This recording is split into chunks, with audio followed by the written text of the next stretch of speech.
Hello everyone. आज जो topic हम डिस्कस करने वाले हैं उसका नाम है selection rule. Selection rule of electronic transition.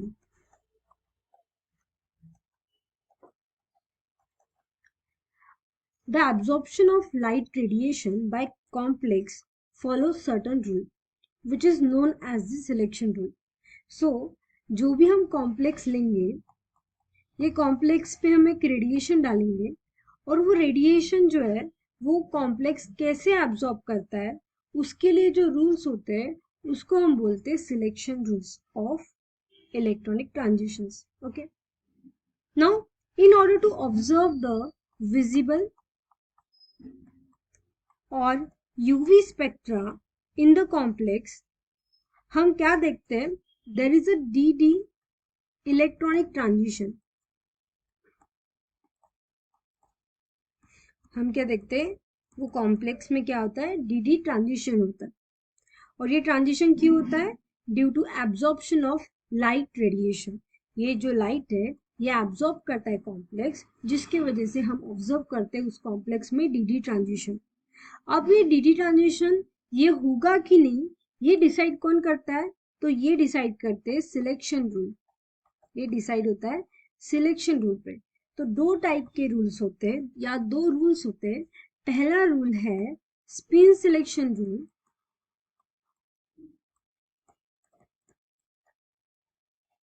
That is delta S rule, और दूसरा होता है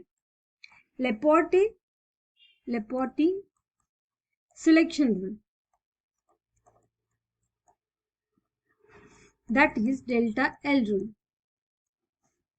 सबसे पहला देखते हैं अपन अब स्पिन सिलेक्शन रूल।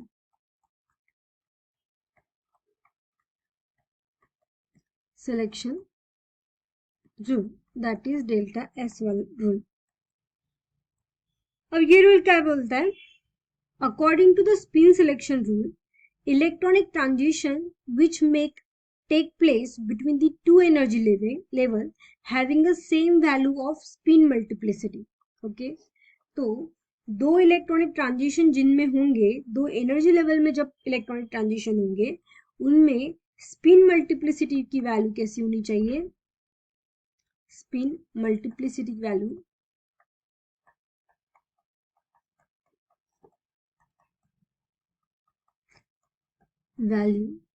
सेम होनी चाहिए। That is, during the transition, there is a no change in the total number of unpaired electron. इसका मतलब क्या है कि जब ट्रांजिशन होगा तो हमको unpaired electron, total number of unpaired electron ये सेम मिलने चाहिए। जितने ग्राउंड स्टेट में थे उतने ही हमको एक्साइटेड स्टेट में मिलने चाहिए। अगर ऐसा होगा तो स्पिन मल्टीप्लिसिटी रूल या स्पिन सिलेक्शन रूल फॉलो होगा, अदरवाइज नहीं होगा। That is delta S which is equal to कैसे मिलना चाहिए, 0। Such transition is called spin allow electronic transition. अगर ये फॉलो हो रहा है इसका मतलब क्या है, वो स्पिन अलाउड इलेक्ट्रॉनिक ट्रांजिशन है। अब ये एग्जैक्टली क्या है, इसके लिए हमको एक एग्जांपल लेना पड़ेगा। जैसे हमारे पास है T2G3 और EG0। अब हम जब इनमें ट्रांजिशन करते हैं, जैसे ये हो गया हमारा T2G और ये EG सेट। T2G कितने हैं हमारे, 3, और EG में कुछ भी नहीं है, 1 1 1 बराबर। तो अनपेड इलेक्ट्रॉन 3 है बराबर, तो ये क्या हो जाएगा, half plus half plus half बराबर। तो टोटल कितने हो जाएंगे, 3/2। एस की वैल्यू कितनी आ जाएगी, 3/2 बराबर। अब जब ये एक्साइटेड होता है, ये तो ग्राउंड स्टेट की बात है, एक्साइटेड होगा तो क्या होगा, ये इलेक्ट्रॉन ईजी में चला जाएगा। तो हमको अब क्या मिलेगा, ईजी में एक इलेक्ट्रॉन मिलेगा और T2G में हमको मिलेगा 2 इलेक्ट्रॉन। टोटल इलेक्ट्रॉन अगर काउंट करें तो वो भी क्या है, 3/2, s की वैल्यू क्या है 3/2। सो अनपेड इलेक्ट्रॉन चेंज हुआ है क्या, नहीं। तो हम अगर इसे 1 और 2 कंसिडर करें तो delta S which is equal to S2 minus S1 which is equal to 3/2 minus 3/2 which is equal to 0, बराबर। तो इसमें क्या आ रहा है, इसमें डेल्टा एस जो है विच इज इक्वल टू क्या आ रहा है 0। इसका मतलब हम बोल सकते हैं कि दोनों में total number of unpaired electron change नहीं हुए, बराबर। मतलब ये कैसा है, स्पिन अलाउड इलेक्ट्रॉनिक ट्रांजिशन है, ठीक है। उसके बाद में नेक्स्ट जो हम पढ़ते हैं वो है हमारा स्पिन फॉरबिडन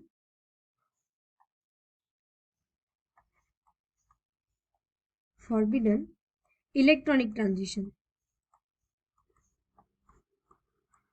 पहला तो स्पिन अलाउड वाला हो गया कि स्पिन अलाउड कब होगा, जब delta S which is equal to 0 होगा, तो ये अलाउड वाली कंडीशन।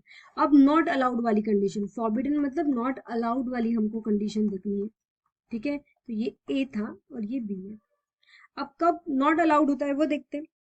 तो जब delta S does not equal to 0 रहेगा तब होगा। So according to the spin selection rule, electronic transition which take place between the two energy level, जब दो एनर्जी लेवल में इलेक्ट्रॉनिक ट्रांजिशन हो रहा है और अगर उनकी वैल्यू स्पिन मल्टीप्लिसिटी की डिफरेंट हो,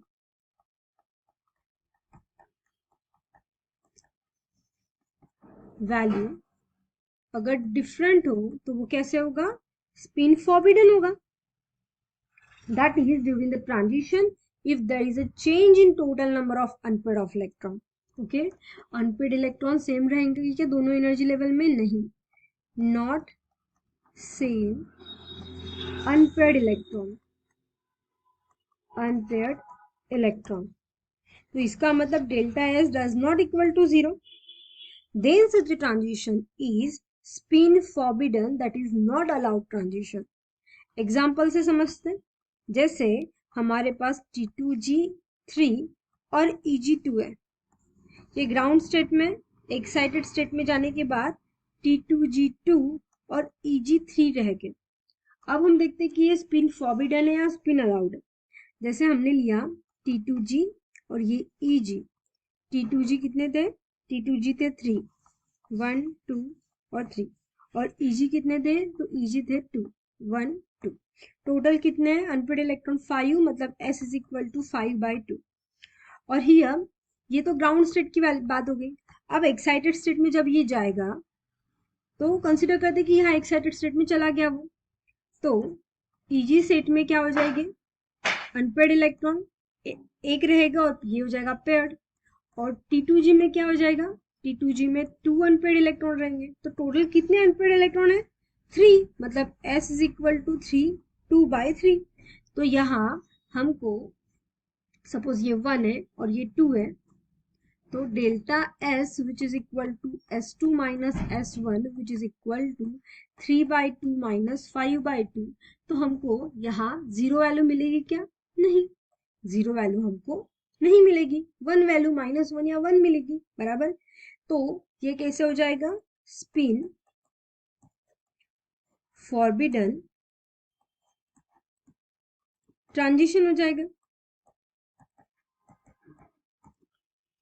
तो ये दो थे स्पिन सिलेक्शन रूल, एक था स्पिन अलाउड ट्रांजिशन और दूसरा था स्पिन फॉरबिडन ट्रांजिशन। अब हम देखते हैं नंबर 2, लेपोर्टे सिलेक्शन रूल, ठीक है। तो नंबर 2 लेपोर्टे सिलेक्शन रूल, जिसमें हम delta L which is equal to 0 देखते हैं, और डेल्टा एल मतलब हम उसको क्या बोल सकते हैं, ऑर्बिटल सिलेक्शन रूल भी बोल सकते हैं, ठीक है। अब इसमें क्या होता है वो देखते हैं। According to the Laporte selection rule, electronic transition in which there is a no change in the value of orbital, okay, मतलब इलेक्ट्रॉनिक ट्रांजिशन अगर उनके ऑर्बिटल क्वांटम नंबर में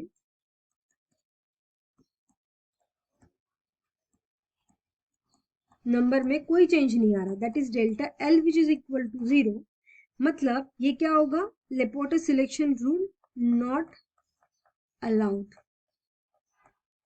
तो हमको पता करना पड़ेगा कि कब अलाउड करता है कब नहीं करता है।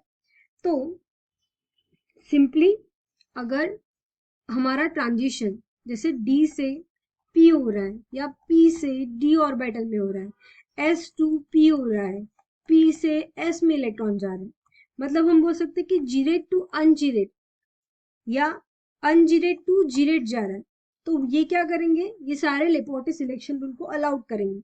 पर अगर डी से डी, पी से पी, एस से एस, एस से एस में ट्रांजिशन हो रहा है, एस से एस में ट्रांजिशन हो रहा है, जीरेट टू जीरेट ट्रांजिशन हो रहा है, अनजीरेट टू अनजीरेट, तो ये क्या करते हैं, नॉट अलाउड, क्योंकि इनमें delta L is equal to 0 आ जाएगा और इसी कंडीशन में लेपोर्टे सिलेक्शन रूल फॉलो नहीं होता। ओके, तो सिंपली अगर हमको कॉम्प्लेक्स देखने हैं और हम उस कॉम्प्लेक्स में डी डी ट्रांजिशन देख रहे हैं, तो Laporte selection rule not followed, right, Laporte selection rule इसमें फॉलो नहीं होगा, not allowed, right.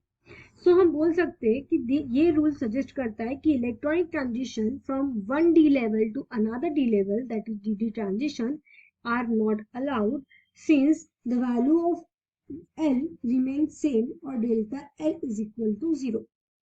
For example, T2G1 to EG1 अगर ऐसा हो रहा है, ठीक है, जैसे हमारे पास है T2G और ये हमारे पास है EG,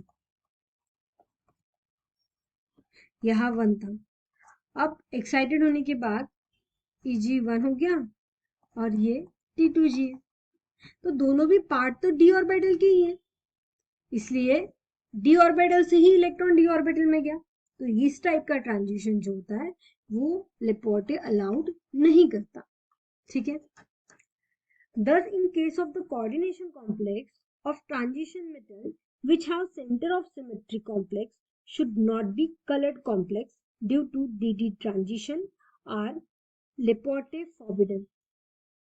Yet most of the coordination complex are colored, ठीक है। तो क्या बोला इन्होंने कि लेपोर्टे की वजह से लेपोर्टे अलाउड नहीं करता है डी ट्रांजिशन, इसकी वजह से बहुत सारे कॉम्प्लेक्स जो होते हैं, कुछ कॉम्प्लेक्स जो होते हैं वो कलरलेस होते हैं, पर हम ऐसे भी कुछ कॉम्प्लेक्स देखते हैं जो कैसे होते हैं, कलर होते हैं, कलरफुल होते हैं। अब इसका क्या रीजन है कि लेपोर्टे ने तो अलाउड नहीं किया, फिर भी कुछ कॉम्प्लेक्स जो है वो कलर्ड है, तो इसके 2 रीजन होते हैं। अब उसके रीजन देखते हैं। पहला रीजन होता है वाइब्रियोनिक कपलिंग। अब इसका मतलब क्या है कि due to the vibrational state of molecule centre of symmetry of octahedral complex may be lost और lost to the certain extent. तो मॉलिक्यूल्स में वाइब्रेशन होने की वजह से कॉम्प्लेक्स की सिमेट्री जो है वो क्या हो रही है, लॉस्ट हो रही है। अगर कॉम्प्लेक्स सिमेट्रिक ही नहीं रहा तो क्या हो जाएगा, वो कलर, हमको कलर शो करेगा। और दूसरा रीजन ये है कि there is a mixing of metal, central में जो मेटल है उनका 3d ऑर्बिटल और हमारे जो लिगैंड है उनका 4p orbital, d 3d and 4p orbital, इनमें क्या हो रही है, पार्शियली मिक्सिंग हो रही है। और इसके वजह से क्या होता है, अब d और p से d से p जो भी इलेक्ट्रॉनिक ट्रांजिशन वो फॉलो हो रहा है, इसका मतलब यहाँ लेपोर्टे सिलेक्शन रूल फॉलो हो रहा है। ऐसे 2 कंडीशन में ही हमको कॉम्प्लेक्स कलर्ड शो होता है। तो ये थे हमारे 2 रूल। अब और एक प्रिंसिपल हम पढ़ने वाले जिसका नाम है होल फॉर्मलिज्म प्रिंसिपल। अब ये क्या चीज है ये देखते हैं। तो अब होल फॉर्मलाइजिंग प्रिंसिपल क्या बोलता है कि electronic spectra transition shown by the metal ion with d10 - n configuration will be similar. ये जो है ये होल फॉर्मुलाइजेशन प्रिंसिपल क्या बोलता है कि मेटल में 10 - d जो कॉन्फ़िगरेशन होगा वो एग्जैक्ट सेम होगा dn कॉन्फ़िगरेशन की तरह। या हम बोल सकते हैं कि इनका ट्रांजिशन इलेक्ट्रॉनिक स्पेक्ट्रा जो होगा वो बिल्कुल सेम होता है dn की तरह। अब हमको इसका मतलब समझना पड़ेगा, ठीक है, इसका क्या मतलब होता है कि दोनों भी सेम ट्रांजिशन शो करते हैं। तो टू अंडरस्टैंड द प्रिंसिपल हम पहले लेते हैं d1 सिस्टम। इसका मतलब n is equal to 1। Okay, तो इसमें हमको इलेक्ट्रॉनिक ट्रांजिशन मिलता है T2G1 और Eg0। अब इस ट्रांजिशन में क्या होता है, इलेक्ट्रॉन जो होगा वो T2G से Eg, पहले T2G1 इधर है, रेडिएशन मिलने के बाद वो क्या हो जाएगा, एक्साइटेड में जाके Eg में 1 दे देगा, तो Eg1 और ये हो जाएगा हमारा T2G बराबर। नाउ इफ वी कंसिडर, ये तो पहली केस हो गई। अगर हम कंसिडर करें अब d10 - n की वैल्यू कितनी थी, 1 थी, मतलब 10 - 1 which is equal to d9 system. तो कॉन्फ़िगरेशन क्या हो जाएगा, CFT कॉन्फ़िगरेशन हो जाएगा T2G6 और Eg3। ओके, तो इसमें क्या हो रहा है कि अगर हम कंसिडर करें कि ये T2G है और ये Eg है, T2G में तो 6 है और Eg में 3 है, 1 2 3 4 5 6 और ये 1 2 और ये 3, ठीक है। तो इसमें एक वैकेंट स्पेस है, ये वैकेंट स्पेस को इन्होंने बोला है कि होल है, ये क्या है, होल। तो जब हम ट्रांजिशन करते हैं इलेक्ट्रॉन्स का, जब इलेक्ट्रॉन एक्साइटेड होते हैं, ठीक है, तो ये क्या होगा, यहाँ का एक इलेक्ट्रॉन T2G का एक्साइटेड होके, जब हम एनर्जी प्रोवाइड करेंगे एक्साइटेड होके इस स्पेस में चला जाएगा, वैकेंट स्पेस में।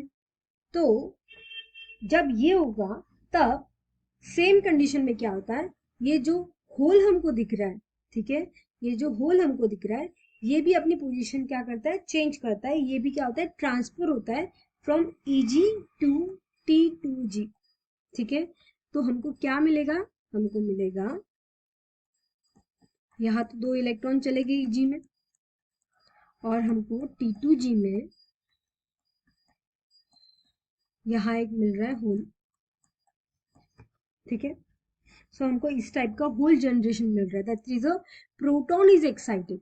हम बोल सकते हैं कि इसमें क्या हो रहा है, प्रोटॉन एक्साइटेड हो रहा है, एक्साइटेड हो रहा है from Eg to T2G set of orbital and hence electronic spectra इन दोनों का, वो किसका, D1 सिस्टम का और D9 सिस्टम का, D1 एंड D9 सिस्टम का कैसे होता है इलेक्ट्रॉनिक स्पेक्ट्रा,